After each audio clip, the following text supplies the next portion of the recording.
Yan, good day mga boss. May available po tayong isang itak Tagalog dito. Itak Tagalog gawang Pangasinan.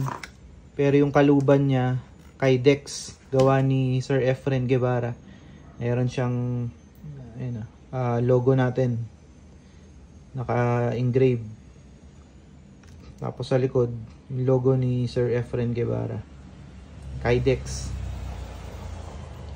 Bilan nyo na lang sa Shopee or Lazada ng clip dito. Pwede nyo, marami kayong option na pagpipilian sa Shopee o Lazada.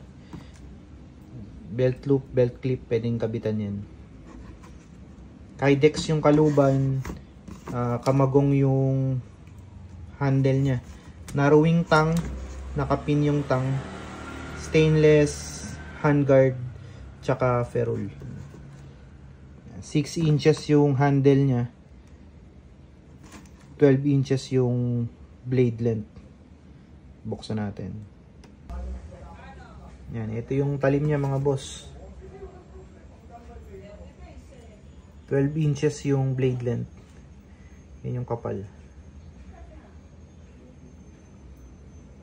Matalim na yan. Yan, dagdag nyo sa go bag nyo mga boss. Ang daling ipasok sa bag nito. Manipis lang kasi yung niya. Talim niya. Tapos nakaka-Kydex pa, magaan.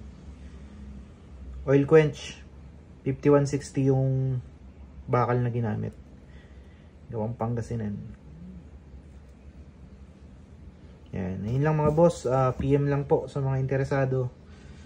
Yan, itak Tagalog, 12 inches yung blade. Yan. Thank you mga boss, salamat po.